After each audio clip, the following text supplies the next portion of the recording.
તો કેમ છો વિદ્યાર્થી મિત્રો, હું આકાશ રાવલ તમને મારી યુટ્યુબ ચેનલમાં તમારું હાર્દિક સ્વાગત કરું છું. હવે ધ્યાન આપો, આપણે ધોરણ 10 ની અંદર ચેપ્ટર 7 ની અંદર યામભૂમિતિ જે આપણું ચેપ્ટર છે એની અંદર સ્વાધ્યાય 7.1 ની અંદર આપણો ત્રીજો દાખલો આયા. આ ત્રીજા દાખલાની અંદર ધ્યાન આપો, રકમ શું કહે છે, અંતસૂત્રની મદદથી જ આપણે શોધવાનું છે. રકમ એવું કહે છે કે ભાઈ બિંદુઓ આપેલા છે તમને 3, બરોબર, તે સમરેખ છે કે નહીં તે ચકાસો. તો જો બિંદુ 1, બિંદુ 2 અને બિંદુ 3 આપેલા છે, તે સમરેખ છે કે નહીં તે આપણે નક્કી કરવાનું છે.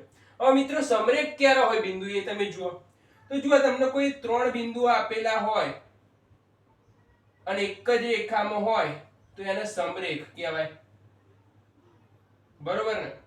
અને સમરેખ હોય તો કેવી રીતે સાહેબ સમરેખ બને એ તમે મને કહો. કે સાહેબ સમરેખ એ રીતે બને કે જો અહીંયા A, B અને C સમરેખ હોય તો અહીંયા AB નું માપ હોય અને જે BC નું માપ હોય મિત્રો, જે AB નું માપ હોય, ધારો કે AC આખો 10 નો છે, વિચાર કરો, ખાલી એક્ઝામ્પલ તરીકે કહું છું કે AC નું માપ 10 છે તો અહીંયા AB 6 થાય તો બાકીનો અહીંયા કેટલો થવો જોઈએ 4. તો 6 અને 4 મળીને 10 બનાવે છે. એવી રીતે આપણે જો AB અને BC બંને મળીને તમને શું બનાવે છે, AC બનાવે છે. તો મિત્રો ધ્યાન આપો, તો એ બિંદુઓ સમરેખ થાય, એટલે કે AB અને BC મળીને સરખા થાય છે. કોના જેટલા? તો AC જેટલા થાય તો આ બિંદુઓ સમરેખ થાય. તો જો A બિંદુ છે, એ બિંદુ કેટલો છે તો 1 અને 5 છે. B બિંદુ કેટલા છે કે સાહેબ 2 અને 3 છે. C બિંદુ કેટલા છે? -2 અને -11 આપેલા છે. હવે આ સમરેખ છે કે નહીં એ આપણે ચેક કરવાનું છે. તો કેવી રીતે? તો સૌપ્રથમ આપણે AB શોધવાનો, પછી શું શોધવાનું? BC શોધવાનો અને AC શોધવાનો. પછી આ જે કન્ડિશન આપેલી છે એના જોડે આપણે સરખાવવાના, એટલે આપણને ખબર પડશે કે સમરેખ થશે કે નહીં. તો સૌથી પહેલા AB શોધવા માટે અંતરસૂત્ર લગાડીશું મિત્રો. તો AB શોધવા માટે અંતરસૂત્ર લગાડવું તો A પહેલા નંબરે છે, તો આના યામ થઈ જશે x1 y1 અને B ના યામ શું થઈ જશે x2 y2. તો જો AB ના શોધીએ તો x2 x1 નો સ્ક્વેર વત્તા y2 y1 નો સ્ક્વેર આવું થાય મિત્રો. તો ચલો અહીંયા ધ્યાન આપો, x2 એટલે કેટલા છે? 2. તો જો સૂત્રની અંદર સીધી હું કિંમત મૂકું છું કે ભાઈ x2 એટલે 2 છે, માઈનસ એ કેટલા થશે? x1 ની જગ્યાએ 1 નો વર્ગ વત્તા y2 કેટલા છે કે સાહેબ 3 છે, y1 કેટલા છે તો કે ભાઈ 5 નો વર્ગ કરીએ મિત્રો. તો ધ્યાન આપો, જો અહીંયા ચોખ્ખું દેખાય છે y2 એટલે 3, તો y2 ની જગ્યાએ 3 મૂકી દીધા. y1 કેટલા છે કે સાહેબ 5, તો મેં 5 મૂકી દીધા. સાદું રૂપ આપવાનું, 2 માંથી 1 જાય એટલે 1 નો વર્ગ વત્તા 3 માંથી 5 જાય એટલે 2, પણ કેવા? -2 નો વર્ગ. ચલો આપણે સરવાળો કરીએ, 1 વત્તા 1 નો વર્ગ 1 થઈ જાય અને 2 નો વર્ગ થઈ જાય 4. તો એ જો 4 ને 1 5 જવાબ આવે તો √5, આગળ એનું વર્ગમૂળ નીકળે નહીં એટલે AB ની કિંમત મળી ગઈ તમારી √5 એકમ.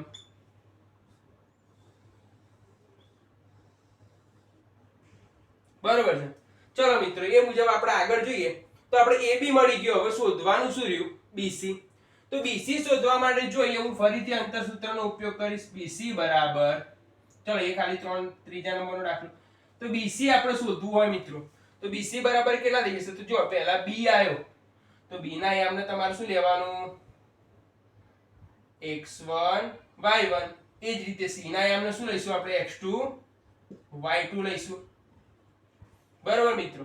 તો ચલો હવે ધ્યાન આપો, આપણું સૂત્ર શું હતું? x2 x1 નો સ્ક્વેર. જેટલી વાર લખો એટલી વખત સૂત્ર લખો, આપોઆપ મોડો થઈ જાય. x2 x1 નો સ્ક્વેર વત્તા y2 y1 નો સ્ક્વેર. તો ધ્યાન આપજો મિત્રો, x2 કેટલા છે અહીંયા? તો x2 છે -2, પછી આ માઈનસ વચ્ચેનું માઈનસ મૂક્યો. y1 કે x1 કેટલા છે? x2 x1 હોય તો x2 છે -2 માઈનસ પછી x1 કેટલા થશે? જો માત્ર +2 છે, બરોબર, તો મેં મૂકી દીધા. જો x2 એટલે -2, પછી વચ્ચેનું આ માઈનસ મૂક્યું અને x1 એટલે 2 તો મેં મૂકી દીધા અને એનો શું કરીશું આપણે? સ્ક્વેર વત્તા y2 કેટલા છે કે જો અહીંયા y2 y1 મૂકવાનો છે તો y2 અહીંયા કેટલા છે તો કે -11 બરોબર છે. પછી આ વચ્ચેનું માઈનસ મૂકી દીધું. y1 કેટલા છે કે સાહેબ y1 છે 3 મૂકી દીધા એનો વર્ગ કર્યો બરોબર. તો 2 ને 2 4 થઈ ગયા એટલે -4 નો વર્ગ વત્તા અહીંયા કેટલા જશે 11 ના 3 એટલે -14 નો વર્ગ આવું થાય બરોબર. હવે ધ્યાન આપજો મિત્રો. તો અહીં આપણે જોઈશું કે ભાઈ 4 નો વર્ગ એટલે કેટલા થઈ જશે 16 વત્તા 14 નો વર્ગ કરો મિત્રો. 14 નો વર્ગ કેટલો થશે તો 14 ગુણ્યા 14 કરવા પડે બરોબર. ચોગુ 16 16 નો છગડો વધી પડી 1 4 1 4 ને 1 5 6 6 ને 5 9 થઈ જવાના. એ જો 4 ને 5 9 અને 1 તે 196 અને વત્તા શું કરવાનું 16 કરવાનું. તો એ 16 કરશો એટલે 6 એ આગળ રૂચી નાખું છું 196 વત્તા 16 કરો તો 6 6 12 નો બગડો વધી પડી 1 9 1 10 ને 1 11 નો એકડો વધી પડી 1 એટલે 212 જવાબ આવશે. તો આ બંનેનો સરવાળો કરીએ મિત્રો. જો 14 નો વર્ગ 196 4 નો વર્ગ 16 બંનેનો સરવાળો કર્યો તો એ વર્ગમૂળમાં 212 જવાબ આવ્યો બરોબર. તો આ થઈ ગયો BC. હવે ધ્યાન આપો મિત્રો આપણી આ કન્ડિશન મુજબ શું થવું જોઈએ AB + BC કેટલા થવા જોઈએ AC જેટલા થવા જોઈએ. તો જો AB આપણે શોધી નાખ્યા BC શોધી નાખ્યા. હવે આપણે શું કરવાનું તો AC શોધવાના મિત્રો. AC શોધવા માટે ધ્યાન આપજો ફરીથી અંતર સૂત્રનો ઉપયોગ કરીશું આપણે.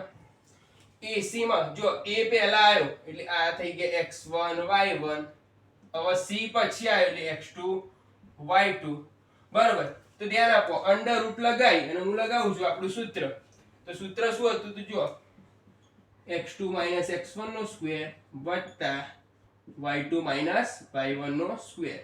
ચલો x2 કેટલા છે મિત્રો તો જો A પહેલા નંબરે છે એટલે આના યામ થઈ જશે x1 y1. C બીજા નંબરે છે જોઈએ પાછળ તો x2 y2.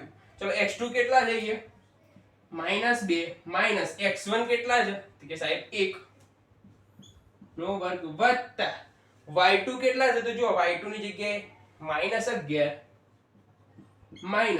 y1 કેટલા છે તો કે સાહેબ 5.